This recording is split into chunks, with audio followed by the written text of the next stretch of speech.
Ça y est, donc on va voir, ça devrait démarrer. Donc j'espère que vous commencez à arriver. Je vous attends, il est 13 h pile. Est-ce qu'il y a des gens? Est-ce que si vous êtes là, envoyez-moi des petits likes, des petits cœurs pour que je puisse voir qu'il y a du monde. Donc, et je suis contente. Et puis j'ai envie de vous dire bonjour mes amis, coach et thérapeutes inspirants. Je suis très heureuse que vous soyez là. Mais avant d'entrer dans le vif du sujet, dites-moi dans les commentaires si vous regardez ce live en direct ou en replay. Vous écrivez live si vous êtes avec moi maintenant, ou replay si vous me regardez après la diffusion. Et très important, si vous êtes en replay, vos commentaires sont tout aussi importants que ceux de tout le monde. Donc allez-y, mettez des commentaires et dites-moi, répondez aux questions, jouez le jeu, c'est hyper important, alors go! Alors je ne sais pas si vous êtes déjà arrivés, j'ai déjà commencé un petit peu, j'espère que vous êtes là, j'essaie de surveiller en même temps sur mon ordinateur si oui ou non vous êtes connecté, j'arrive pas à voir. Si vous êtes là, donc si vous me faites pas Mali, tu devrais être là. Si tu es arrivé, super Mali, envoie-moi des petits likes, des petits cœurs pour que je puisse me rendre compte qu'il y a du monde et du coup ne pas avoir l'impression de parler toute seule. Comme ça, je démarre ça. Je démarre vraiment le live quand vous êtes là. Ok, alors j'attends encore une petite minute pour vous laisser arriver et démarrer ça. Donc j'essaie sur l'ordinateur de suivre, mais apparemment j'ai pas. Voilà. Ah si, je me vois en direct. Super. Live. Donc Sabrina devrait être là, Mali devrait être là. Apparemment ça va. Vous êtes en train de me mettre des messages. Donc, vous avez compris que si vous êtes en live, vous me mettez live. Si vous êtes en replay, vous marquez replay dans les commentaires. Et ceux qui sont en replay, leurs commentaires sont tout aussi importants que ceux qui sont en live. Donc, j'espère que vous allez commenter et répondre. Ok, allez, go! Je vous laisse le temps justement d'écrire si dans les commentaires, si vous êtes en live, machin, je vous laisse 2 petites minutes. Et puis, je voudrais vous dire, mes amis coachs et mes amis thérapeutes. En fait, j'aimerais que vous partagiez quelque chose avec moi. Est-ce que vous aussi, parfois vous ressentez ce frein, cette sensation de tourner en rond, de faire du surplace? Vous savez, ce sentiment un petit peu bizarre, qui est un sentiment de revivre constamment les mêmes scénarios. C'est un peu comme si on était sur un tapis roulant. On bouge, on transpire, mais on n'avance pas vraiment. Pourtant, on est en train de faire du travail. Pourquoi ça se passe comme ça aussi dans nos vies? Tout simplement parce que vous avez des doutes internes qui vous empêchent de vous mettre en avant, notamment dans votre activité. Et bien évidemment, ça va limiter le nombre de clients que vous allez attirer, ce qui est logique. Et puis le fait de ne pas attirer des clients, ça va renforcer les doutes que vous aviez au départ. C'est vrai ou c'est pas vrai? Alors si vous vous reconnaissez, dites-moi MOI dans les commentaires.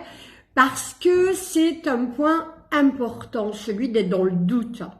Si vous ressentez ça, c'est que probablement, vous aussi, vous êtes piégé dans ce qu'on appelle le cercle vicieux de l'auto-sabotage et que ce cercle vicieux vous entrave. Je sais que certains d'entre vous se reconnaissent, moi, ça a été longtemps mon cas. Alors pourquoi? Pourquoi est-ce qu'on reste à tourner en rond dans ce cercle? Surtout si ça ne nous apporte rien. Pourquoi quelqu'un voudrait-il rester coincé là-dedans? Pour les bénéfices secondaires. Par exemple, on a la sécurité. En ne prenant pas de risques, on évite la possibilité d'échouer, surtout publiquement sur le web. On cherche également à valider nos peurs. Chaque obstacle qu'on va rencontrer devient une preuve que nos doutes sont bien fondés. Et il y a souvent des pensées magiques avec ça. C'est confortable, c'est vrai, c'est confortable de ne pas sortir de sa zone de confort, même si vous savez que c'est douloureux et que ça peut vous pourrir la vie en fait. Alors, dites-moi si ça vous parle. Dites-moi si c'est quelque chose qui vous concerne. Est-ce qu'il faut changer quand on a ça? Et pourquoi changer? Parce que changer, oui, mais pourquoi? Il faut avoir une bonne raison. Pourquoi on devrait briser ce cycle? Eh bien, parce que c'est vital pour vos carrières et votre vie. Et pour vos clients.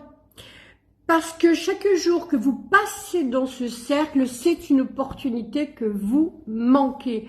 Une opportunité de développement de votre activité, une opportunité de développement de votre personnalité, et vous ratez l'opportunité d'impacter le monde parce que vous ne participez pas. Vous n'aidez pas vos clients à changer leur vie, à changer les choses et qui, eux, par résonance, vont impacter d'autres personnes en positif. Eh bien, tout ça, vous ne le faites pas. Donc, c'est quand même une importance que vous ratez là. Hein.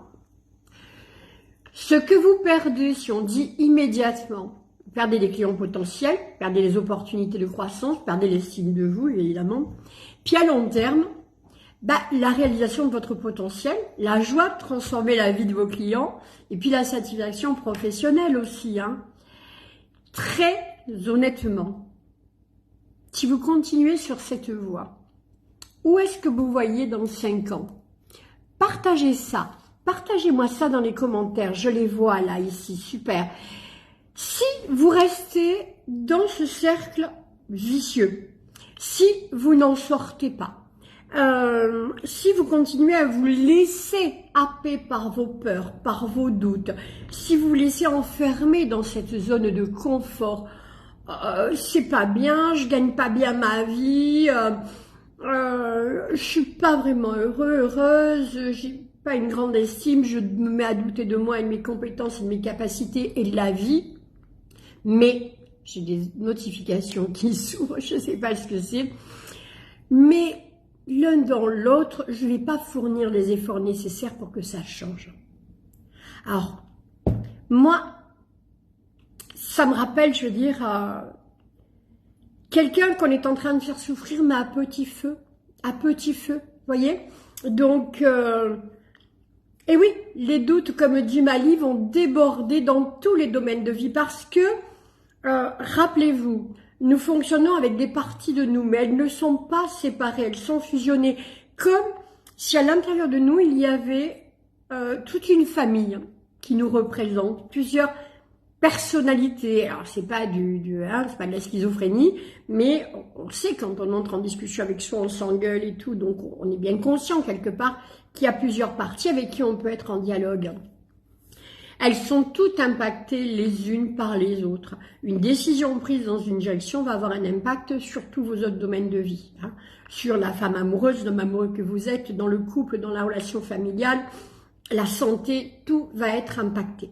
Donc vous avez vraiment tout intérêt à repérer les cercles vicieux dans lesquels vous êtes enfermé depuis beaucoup trop longtemps. Et puis décider de vous en dégager. Nulle part, comme dit Sabrina, mon entreprise sera fermée avant les 5 ans. Et oui, vous êtes tous, pour la majorité, oui, pour tout le monde, hein, pour les 100%, vous êtes tous des professionnels de l'accompagnement, que vous soyez coach, que vous soyez thérapeute, que vous soyez formateur, que vous soyez dans la relation d'aide, quel que ce soit. Vous avez tous une casquette, une identité de professionnel. Vous vous formez au maximum pour pouvoir accompagner les gens au mieux. Et puis vous avez fait l'erreur, comme j'ai fait moi aussi, de penser que si votre boîte à outils est ultra bien remplie, que les gens vont le savoir, ils vont arriver vers vous. Pas du tout. Il y a tout un autre travail. Hein. Et ce travail, c'est là où vous vous rendez compte que si vous ne le mettez pas en place, si vous ne changez pas votre façon de fonctionner, eh bien, vous êtes dans votre cercle vicieux et d'ici 1 an, 2 ans, 3 ans, 5 ans maximum pour certains, vous ne serez plus dans ces métiers. Ou alors, si vous faites comme moi j'ai fait, j'ai mis près de 10 ans avant d'ouvrir les yeux et je suis restée dans ce métier. J'ai essayé de faire des tas de trucs, vendeuse, machin, pour essayer de joindre les deux bouts. Mais mon métier était ma passion. Je ne pouvais pas m'en éloigner. Je revenais toujours au monde de la formation, de l'enseignement, de l'accompagnement. Et je suis sûre que pour vous, c'est exactement la même chose. Donc ne vous leurrez pas. pardon, même si à un moment donné, par dépit, vous décidez de changer de job, si c'est vraiment votre vocation et votre mission, vous allez y revenir. Sauf que vous perdez énormément de temps, et quand on perd du temps dans nos jobs, c'est aussi de l'argent. Bah oui, hein, ce temps-là, c'est le manque à gagner que si vous vous lanciez. Alors, comment on va briser ce cercle vicieux? C'est important de le savoir. Eh bien, pour briser le cercle vicieux de l'auto-sabotage, il suffit pas d'arrêter les comportements nuisibles. On va les lister. Hein. Il faut activement aussi créer ce qu'on appelle un cercle vertueux, oui, l'inverse, qui va renforcer, que vous allez renforcer vous-même. Ça va propulser votre croissance professionnelle et personnelle vers des sommets complètement inédits. Quand vous êtes dans le cercle vicieux de l'auto-sabotage, eh bien, en règle générale, vous êtes dominé. Vous êtes dominé par la peur, vous êtes dominé par le doute, par l'insécurité. Et comme vous le savez, ces sentiments, ils peuvent venir d'expériences passées, mais c'était le passé, mais aussi de la peur de l'échec, ou même, ironiquement, et on le sait, de la peur du succès. C'est dingue quand même, hein. Ces émotions négatives, elles vont alimenter un dialogue intérieur qui vous limite, et en raison de ces pensées limitantes, il y a une paralysie de l'action. On n'arrive plus à avancer, les opportunités sont manquées, la procrastination s'installe et les décisions sont prises par défaut plutôt que par intention. Et ça peut vous conduire à une stagnation. À une stagnation professionnelle, une stagnation personnelle qui peut malheureusement durer des années comme ça a été pour moi. En revanche, le cercle vertueux en fait de la réalisation de soi, eh bien, on va voir quelles sont les émotions qui nourrissent ce cercle, qui sont dans ce cercle, et qu'il va falloir adopter à un moment aussi. Donc, en fait, ces émotions, c'est l'optimisme d'abord, la confiance, et puis une espèce de sensation d'abondance, même si on n'a pas encore de succès immédiat. Et on a la croyance profonde que le travail, la persévérance et l'apprentissage constant, ça va nous mener à la réalisation de nos objectifs. Alors, ces émotions positives, évidemment, elles alimentent une mentalité de croissance. Et avec une telle mentalité, on a une impulsion pour agir, une impulsion pour avancer. En fait, quand les défis arrivent, on va les aborder de front. On saisit les opportunités et on fait un effort conscient pour s'améliorer, nous, continuellement. On ne remet pas les problèmes sur les autres. La trajectoire, du coup, est ascendante. Et même si tous les objectifs ne sont pas atteints instantanément, il y a une progression constante vers la réalisation de soi. En alignant vos émotions, vos pensées et vos actions avec le cercle vertueux de la réalisation de soi, vous vous positionnez non seulement pour le succès professionnel en tant que coach ou thérapeute, mais aussi pour une croissance et un épanouissement personnel continu. Est-ce que ça vous parle? Dites-le moi dans le chat. Est-ce que ça vous parle? Je vais regarder le chat. Ah, je me vois plus. Ah si, je me vois. Dites-moi dans le chat si ça vous parle, ce cercle vertueux. Qu'est-ce qu'il vous dit, ce cercle vertueux? Est-ce que ça résonne par rapport à vous? Est-ce que vous vous dites, waouh, c'est dans celui-là que je devrais être, mais je suis dans l'autre. Je suis piégée dans l'autre, avec les peurs, les doutes. Vous savez, comme quand on veut aller se baigner ou j'en sais rien, on va aller mettre les pieds dans l'eau pour traverser un petit cours d'eau qui nous est nécessaire de faire, par exemple, pour aller de l'autre côté de la rivière, où il y a quelque chose d'extrêmement important qu'on veut acquérir.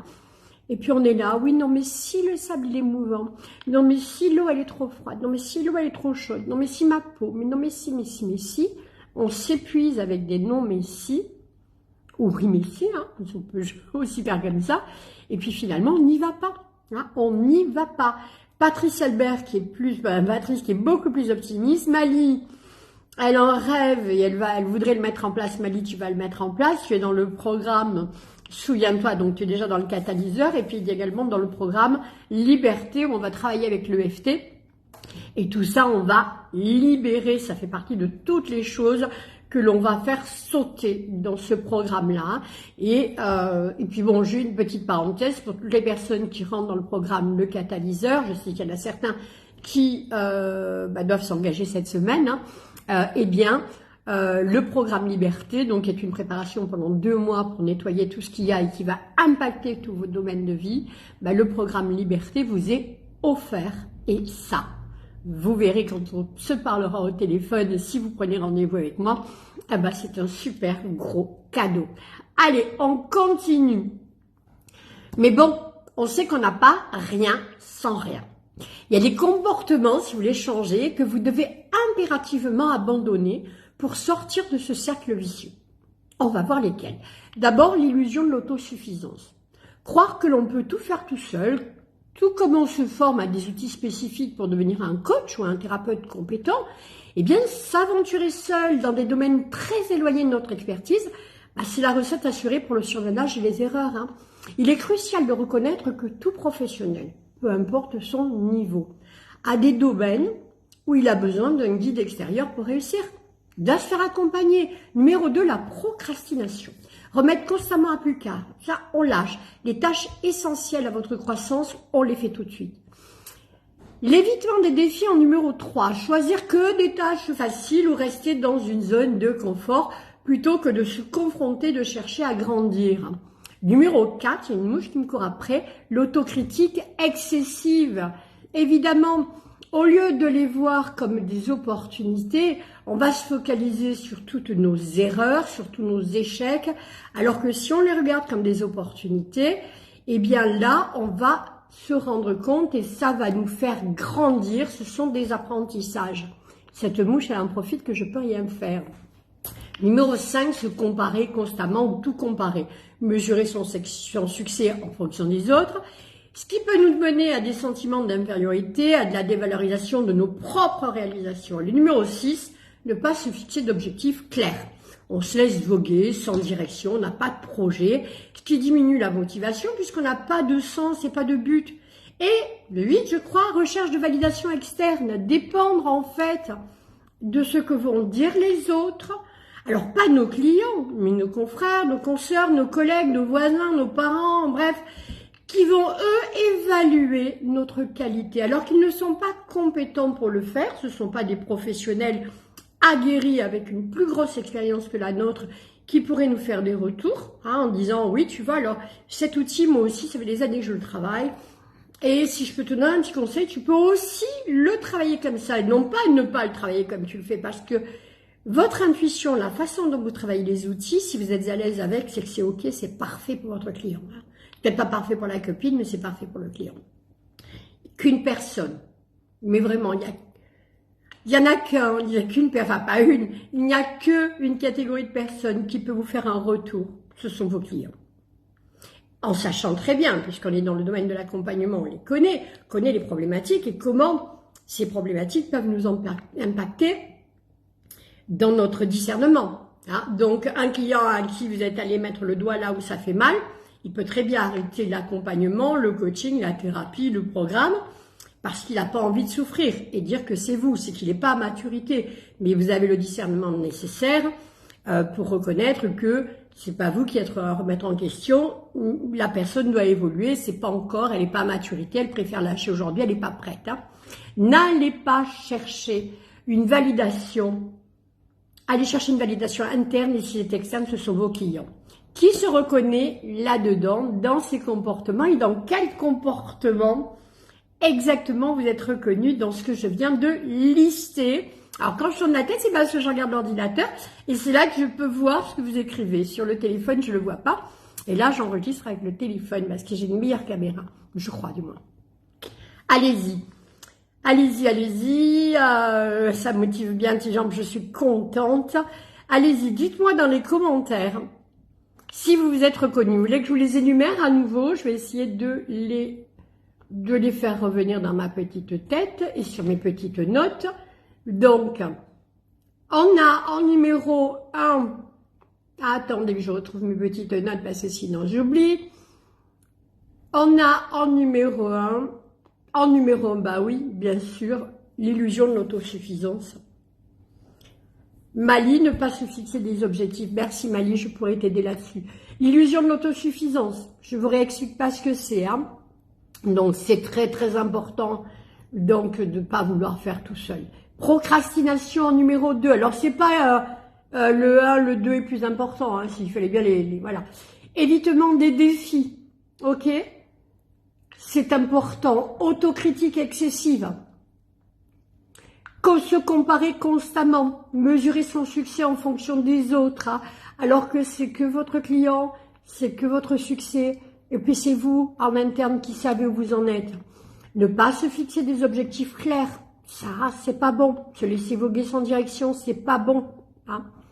Rechercher une validation externe, dépendre des autres pour estimer notre valeur ou notre succès au lieu de chercher notre validation interne. Et voilà, en gros, je vous ai mis ça. Mali, ne pas me fixer d'objectifs clairs.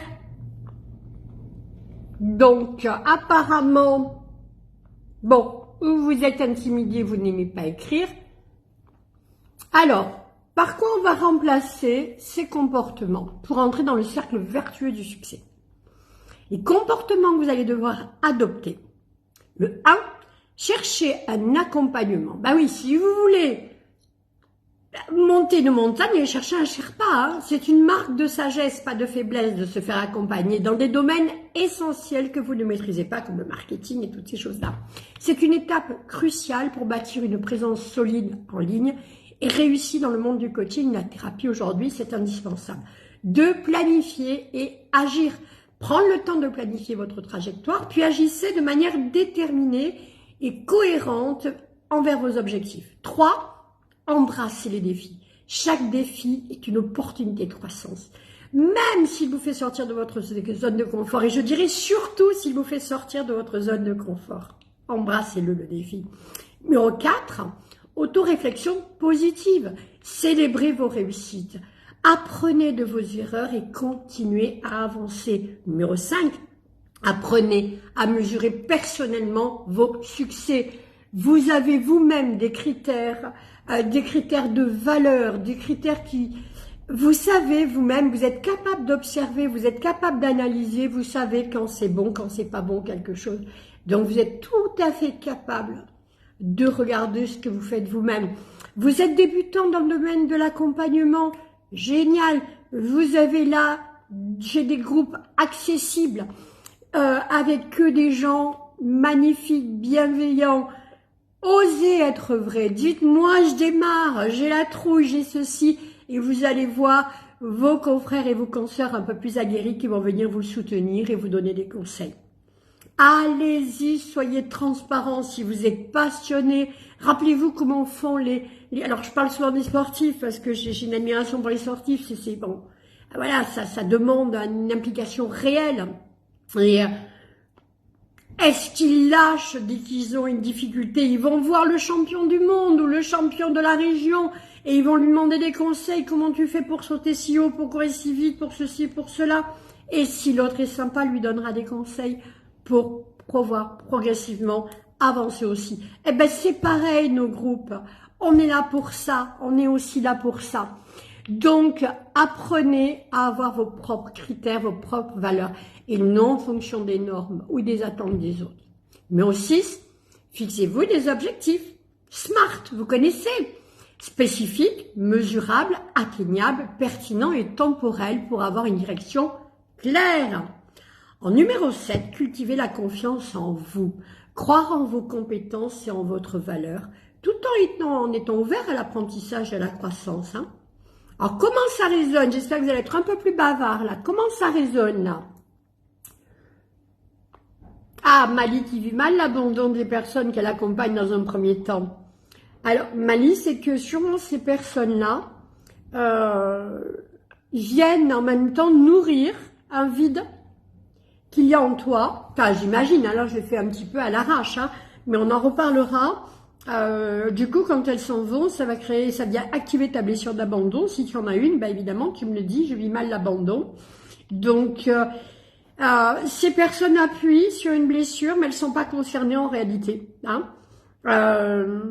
Oui, voilà, il y a des choses que tu vas devoir travailler, hein, mais on va être ensemble pour les travailler, Mali. Alors, dites-moi, toutes les personnes qui sont là, si ça vous parle, tout ça, si vous vous reconnaissez, si vous dites, ah bah ouais, mais c'est tip top, c'est pile moi, c'est pile, ok, Bon, allez, je ne vais pas vous forcer non plus, hein, quand même. Hein. Et puis on a bientôt fini, 24. Alors, l'auto-sabotage et le succès ne sont pas déterminés par des facteurs externes, mais plutôt par vos comportements quotidiens. Prendre conscience de ces comportements, eh bien, c'est déjà la première étape pour passer du cercle vicieux à un cercle vertueux et propulser votre carrière et votre développement personnel à de nouveaux sommets. Reconnaître les domaines où vous êtes limité et vous faire accompagner si besoin, c'est un signe de force, on l'a dit tout à l'heure, de maturité professionnelle et d'engagement envers le succès. Vous y allez. Hein. Alors, je sais qu'en 20-30 minutes, ben, c'est court, hein, mais j'espère qu'on a au minimum mis le doigt sur le problème et puis j'ai commencé à ébaucher quelques petites solutions. Et pour ceux qui veulent aller plus loin, ben, qui veulent plonger plus profondément et véritablement passer à la prochaine étape, n'hésitez pas à me laisser un message sur mon Messenger, je serai ravie de discuter avec vous. Vous le savez, j'adore parler, j'adore bavarder. Et d'ailleurs, ceux qui ont envie de faire décoller maintenant leur activité, dites-moi dans le chat. Si vous avez envie de faire décoller votre activité, dites-moi, moi, MOI, dans le chat. Allez-y. J'essaie de regarder du coin de l'œil pour ne pas tourner la tête, mais est-ce qu'il n'y a plus personne ou très peu d'hommes? Mali, tu as déjà commencé, Mali. Toi, il faut juste qu'on bosse ensemble là, parce qu'à un moment donné, tu as été un peu absente, du coup, j'ai pas pu t'accompagner, mais c'était nécessaire pour toi, sûrement ce petit break. Et donc là, on va s'y remettre très sérieusement. Anne Racco, on a rendez-vous, Anne. Génial. On va pouvoir amorcer quelque chose. Sabrina, j'aimerais bien, mais allez, Sabrina, tu pile poil dans ton cercle vicieux. De toute façon, je crois qu'on a rendez-vous, Sabrina. Je sais pas, ou on l'a déjà eu, ou on l'a, je sais plus. Non, on a eu notre rendez-vous, Sabrina. Ouais. Les oui mais, vous savez, vous êtes des thérapeutes, les oui mais, qu'est-ce que ça veut dire? Qu'on peut pas le faire? Non, non, non. Qu'on ne se choisit pas ou qu'on ne choisit pas ça. Qu'on choisit autre chose. Très honnêtement, je pense, ça paraît, même moi, quand je l'entendais, je me dis, mais c'est n'importe quoi. Et je vais pas dire que c'est du 100%, hein, mais je veux dire 99, voilà, déjà eu rendez-vous, 99% des cas, quand on veut, on peut. C'est pas une connerie. Quand on veut, on peut. On trouve les moyens de le faire. Quand on ne veut pas, on trouve des excuses. Alors, c'est pas parce qu'on ne veut pas le faire. Ouais, je veux que mon business décolle. Oui, je veux réussir ça, je veux faire ça. Mais je veux pas me faire mal. Et puis j'ai peur, ça va changer. Tout le monde me connaît en tant que, comme l'artiste maudit, hein, la thérapeute qui a un cœur d'or, qui est compétente, c'est incroyable, mais qui n'a aucun succès parce qu'elle n'est pas reconnue, hein, comme Van Gogh à son époque et compagnie. Et on est enfermé là-dedans et on a des bénéfices secondaires là-dedans. Hein. Donc, il est là le problème. Hein. Si vous voulez, moi je sais que quand j'ai décidé à un moment donné que j'arrêtais de remplir ma boîte à outils, hein, que j'étais compétente et que ma compétence allait s'améliorer avec du terrain, eh bien, et que j'ai vu que je ne gagnais pas ma vie, que j'allais pas m'en sortir, j'ai dû faire un choix. Soit j'abandonne et je retourne travailler dans l'entreprise, faire de la formation, du consulting et tout, mais j'avais plus envie du tout. Soit je me bats. Et je me suis battue, je gagne la partie. Je dis pas que j'ai gagné, je fais pas des millions d'euros par semaine, par mois, par an. Non, mais je suis en progression constante et j'en suis ravie. Et j'ai vraiment le sentiment de faire une différence, d'apporter quelque chose. Évidemment pas pour tout le monde, pour certains, non, mais pour d'autres, oui. Et ça, c'est génial. C'est comme vous dans vos métiers, on fait le même, hein, rappelez-vous. Hein. Donc, maintenant, j'aimerais que vous preniez un petit moment pour réfléchir. Où voulez-vous être dans les 3 à 6 prochains mois? Quels sont les résultats que vous désirez réellement obtenir? Alors écrivez-moi ça dans le chat, j'espère que là, vous allez me l'écrire. Où vous avez envie d'être dans les 3 à 6 prochains mois? Allez-y, marquez-moi ça dans le chat. Où vous avez envie d'être?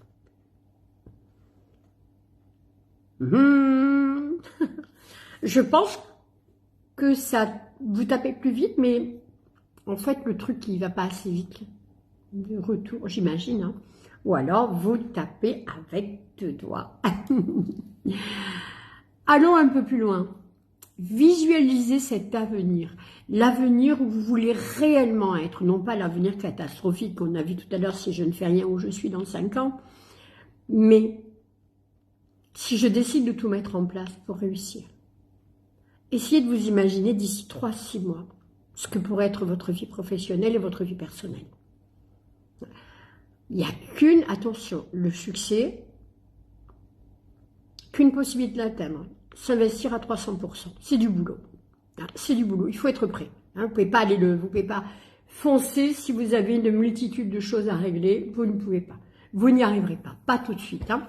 Alors, essayez, imaginez quel est le premier pas que vous devez mettre en place pour que dans 3 ou 6 mois, le rêve, ce que vous avez vu, voilà, ce que vous avez imaginé puisse se réaliser. Dites-moi, ou ne me le dites pas, dites-vous à vous, quel est le premier pas? Dites-le moi. Vous ne m'écrivez pas. Allez-y. Quel est le premier pas que vous imaginez qu'il faut faire pour pouvoir atteindre? C'est pas un rêve que de se voir, je vais avoir un planning qui m'enlève la crainte du lendemain. Ok.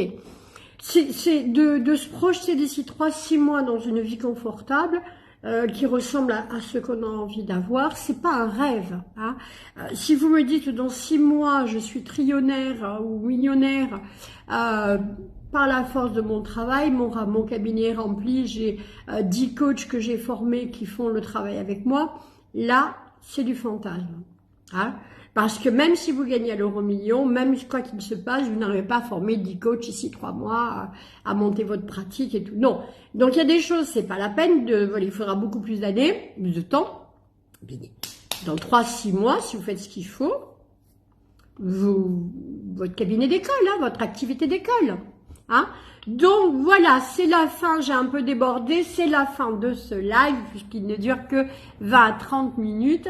Merci à chacun d'entre vous d'avoir été ici, que ce soit en live ou en replay. Souvenez-vous, chaque commentaire, chaque partage d'expérience nous enrichit tous. Alors continuez de participer, continuez de partager.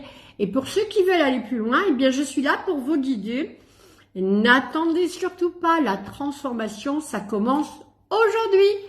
Et je vous dis à très très vite et je vous embrasse tous très très fort. Au revoir.